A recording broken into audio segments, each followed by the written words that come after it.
Rabbi Josh, welcome to Parsha Wisdom. We're learning Parshat Mikeitz today. It's Hannukah, and one of my favorite rabbis in the world. We're talking about the question of, in a time of intensive social media and online content, what's the balance on Hannukah between Pirsumei Nisa, publicizing the miracle, and also leaving a little bit, or publicizing ourselves, and leaving a little bit that's private, a little bit that's just for us, or just for our family, or just for our households. Welcome, Josh. Lovely to learn a little bit of Parsha with you. Thanks. So it's a really good question, and it's exactly the format we're in now, right? We're doing a video study together, and Hannukah really fits this question of our visibility on social media, because Hannukah is the most visible festival we have. It's all about showing to other people. It's not the same, like, imagine Pesach. It's all internal, it's inside the house. You don't have to show someone else the matzah that you're eating. It's all happening inside your mouth. Prayer is all internal. But Hannukah is about visibility, about shining to other people. And the place where the Hannukah is meant to be placed is kind of on the boundary of the house, shining out by the door, by the window, for other people to see. And the simple version is, you light the Hannukah 8 days, first day, first night 1 candle, and then all the way up to 8 candles on the 8th night.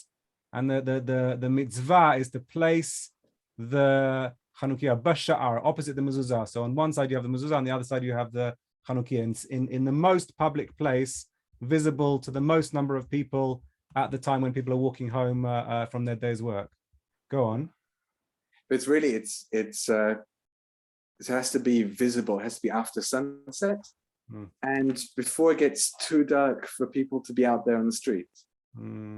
So they would say, until the Talmudians, until the last stragglers in the markets were going home. So I always do it. I try to be careful to light the Hannukah candles before the supermarket closes down the street. It's important that there's people who are seeing it. I light it on the balcony. We have like a bit busy Paris street out here. And yeah, I did this year for the first time. I did Instagram live Hannukah thing. Like, lots of people from the community are watching it, and I get, all my friends are sending me photos of themselves lighting Hannukah candles, and something of this visualness really fits. It's good. Yeah, if we're meant to be doing it on the boundaries of our house, then the boundaries of our house now includes our phone and our screens, and it does make sense to me. Yeah. So there's a word about you in terms of publicizing the miracle of Josh. You're a rabbi in Paris. You work for a synagogue called Adat Shalom. You're a recent graduate from the Frankel school in Berlin, and you are also teaching there currently. Important to say who you are as part of this video. The bit that also interests us, and we were talking about just before we came on, is about the story of Parshat Mikeitz. Parshat Mikeitz is one of several parshiot which follow the story of Joseph. Joseph is an interesting one in relation to this topic, because he is one who is who says to his brothers in relation to his dreams. He also says to, once he finds himself in prison, in between these two parshiot, in between Parshat Vayeshev and Parshat Mikeitz, which we read this week, he also says to the baker and the butler that he is a reader of dreams, or a teller of the meaning of dreams. He's somebody who very much lives on the outside and lives in that aspect of Pirsumei Nisa,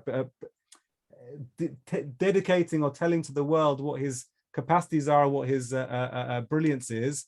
He gets into trouble for it in relation to his brothers, who throw him into a pit and ultimately sell him into slavery. He redeems himself by way of getting out of prison, also by living that life of telling people what his capacities are and what his abilities are. But it seems to fit very neatly and closely with the story of Jewish community celebrating the miracle of Hannukah, and in the different generations, capacity either to tell the world about this miracle, and it also in many generations not to advertise the miracle of Hannukah for fear of persecution, for fear of danger that might come. Inside the house, right? Go on. No, it's, for many people that's become the norm, to light the candle inside the house, because on the window you're too vulnerable. Lighting outside you're too vulnerable. There's a few different directions we could go with this. Joseph's a good model for this question of visibility, right? He's a very give it to the world. Also very aesthetic, right? He's the one with the Technicolor dream coat. He's the Yafet Ta'ar v'Mar'eh. He's also a beautiful one. He's a beautiful person, right? He comes at the age of 17 to Egypt, and just no one can keep their eyes off him. He's beautiful. And he's just out there. He's showing himself. He's getting involved in all this stuff. We even have in the Parsha, he comes out of prison, he gets a haircut. Right? It's the first thing he does. He wants to look good. And then once he gets his place, he changes his clothes. He has wears some Egyptian clothes. And he gets an Egyptian name. Safnat Pa'aneach. Tell us a little bit about what this balance is, because it's an important aspect of this week. We're going to wrap up in just a minute. It's wonderful to have the opportunity to study with you. Tell us about what the balance might be for this week, Parshat Mikeitz, and this question of sharing and also keeping something private. It's something that I struggle with constantly. I'm not somebody who's fully immersed in the social media world, but somebody who's at least trying to get some of the message about Jewish life and the possibility of Jewish spiritual journey out there in the world. I also hold on very dearly to my privacy and the importance of keeping something back and keeping something which is sacred to home and sacred to my most close relationships, whether it's with our daughter or whether it's with close friends and Natalie, my wife. Tell us something about the balance that you find, and with that we'll wrap up. So I think like lots of the critiques of social media are also critiques of Hannukah, right? It could just be light out there, but have no content. It can be very superficial. Remember, the Talmud says that the mitzvah of Hannukah is ner ish uveito, and you have to have a candle for each person in their household.